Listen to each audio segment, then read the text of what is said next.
Willie D Live. Why is it that nothing seems to really change? Why is it that we seem to be more and more desperate to just live? If you take a poll right now, most people will say that they are in more fear today than they were 5 years ago, 10 years ago, 20 years ago. Why is that every year we get more security, higher gates, bigger guns, more police officers, and it's just on and on and on and on and on. And I'll tell you why I think that is true. It is because evil people are at the very top in all of these industries across America. And I'm not just talking law enforcement, the judicial system, and government. I'm also talking the clergy. I'm talking the art industry, the transportation industry, education. They're everywhere, even in the medical field. The evil people run it. You can get a good teacher. A good teacher can come in with some great ideas, and the students will love the teacher, just absolutely love the teacher. Best teacher the school ever had. And somehow, some way, that teacher ends up being fired or in on some type of suspension because she did something or he did something that helped the kids learn better or something that the kids loved. And then they have to jump through so many hoops when they come up with an innovative idea for the students. Yep.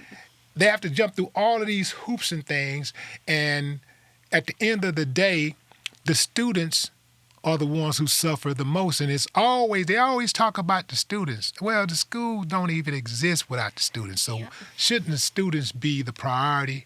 But it's not, because evil people are at the top. And so the evil person, who is usually the school superintendent or the principal, is looking at that teacher that's getting all that recognition from those kids that everybody love, and they say, "Oh, I'm gonna put an end to that." Yeah. That's right. What I see. Yeah. I see the same thing. It's happening to doctors too. Yeah. Doctors that speak everywhere. out. It's happening everywhere. Doctors that speak out are being murdered. Natural herbalists are being murdered. Yeah. These people are trying to make the world a better place, trying to get us off these drugs, and they murder them, and then we as a society kind of just take it. We all know what happened. And we see what's happening. I want to say this. Let me say this too. Okay. The Boeing guy. I know you heard about that. The second one just got killed. They just killed another guy who worked for Boeing because he was a whistleblower. These are people trying to save our lives, and they get murdered. Now, we know where that's coming. Look, businessmen and politicians run the world. So a lot of them are whatever go down, if it go down and it's wicked on a level that's unexplainable, a businessman or a politician is behind it. I knew it was serious when COVID hit and they blocked the hashtag natural immunity all across social media, because people were actually trying to put out information about natural ways that you could heal yourself, and they literally blocked the hashtag natural immunity on all social media platforms. That's when I knew it was real. And why would they do that? I knew that. Why would they do that? The same reason they just banned TikTok. I was going to ask you about that. I was going to ask Nicole about that, actually, since Nicole is the technological expert. What do you think about the banning of TikTok? Sitting in Silicon Valley, and especially around October 7th, October 8th, there's a lot of sensitivity to TikTok being used for propaganda purposes.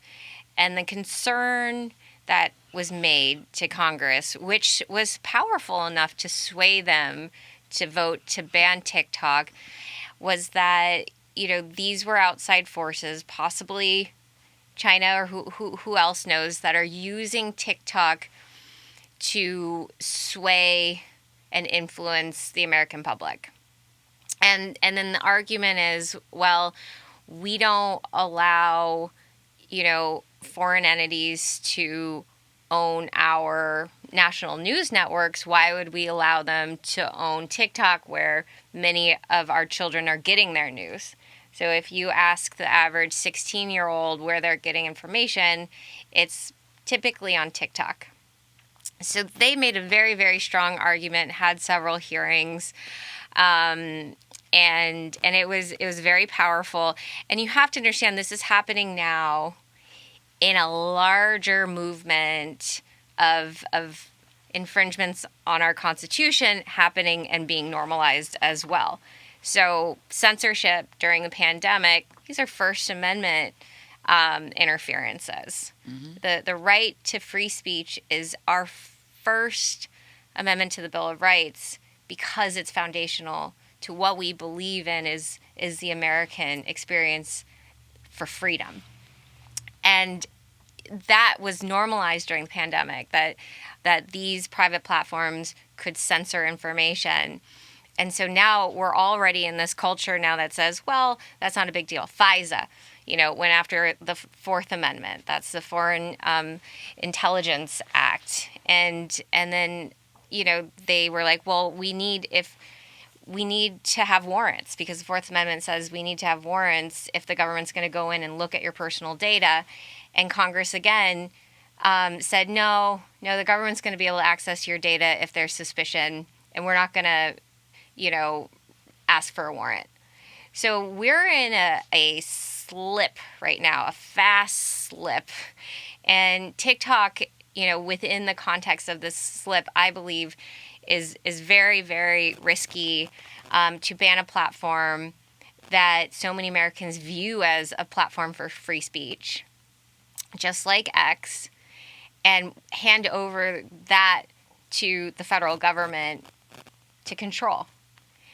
And so we've got two competing things right now, two what I believe are very, very strong arguments. One, an argument for security of outside influence influencing our children to think, do, or feel certain things. And then we have the First Amendment. So this is the kind of situation that our Supreme Court was really designed to adjudicate. But right now we have the legislature kind of, preemptively adjudicating it. And that's scary. We've seen that now multiple times. And this is a direct infringement on our Constitution by our Congress. And we have to be mindful. We have to be vigilant. This is a moment in history in which vigilance is very much called for. Yeah, absolutely. And here's the reason why they banned TikTok. They wanted to get rid of the competition. See, it's cool when they do it.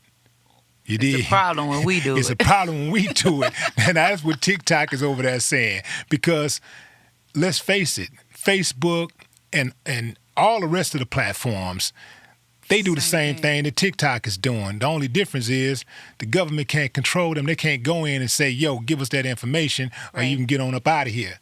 See, that's why they want to get rid of TikTok, because they can't do that to TikTok. They can't eavesdrop when they feel like it, because TikTok is not owned by a U.S. company. And I've experienced censorship on Facebook and X. I lost both of my accounts. Like, even on X, I had an account with 1 million followers and lost that account because I wouldn't agree to call my son, who transitioned, a woman, right? And they took that account away. Even when I was running for office, anytime I would mention something about my campaign, I get maybe 1,000 or 2,000 views. But if I put a video out about something that's going on in the hood, or a rap concert or something ignorant, I'm getting hundreds of thousands of views. It was just so obvious. Anytime I promote, still to this day, on Instagram or anything about something that we're doing in the campaign, it gets deleted.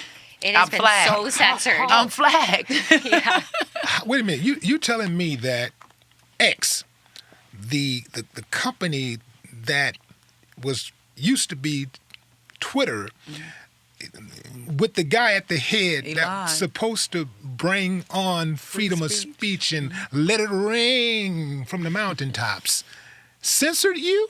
Like, tried to suppress well, since your he got it, words? well, since he's got it back, they deleted my account prior to him taking over X. So since he's had X, I've applied to get that account back about 200 times, and I've been And you ignored. still And they haven't still gotten it won't back. give me But my Donald account Trump back. got his back like that. And didn't want it and won't even use it. And I think that's probably why Elon's about to come support Bobby, because I saw him retweet Bobby. So thanks, Donald, for ignoring Elon. Okay. Nicole, we were talking about digital privacy. Yeah. You know, how do you intend to address digital privacy and security? You know, should you hit the winning ticket? I mean, what would you do about that? Well, we're really lucky right now because, and I'm an eternal optimist, and I still believe in the power of innovation to overcome these challenges. And we're lucky that where innovation is right now, it's already been thinking about this for about 15 years. And the advent of the blockchain has given us a completely different way of architecting data. The legacy way of architecting data is that the corporation would have a database, and if you were engaging in that corporation's tool, like Facebook or Google, your information would all be on and owned by the database of that corporation. But something's happening now because of the way that the blockchain allows us to distribute where that data sits and how people connect to that data and those services that are built on the blockchain.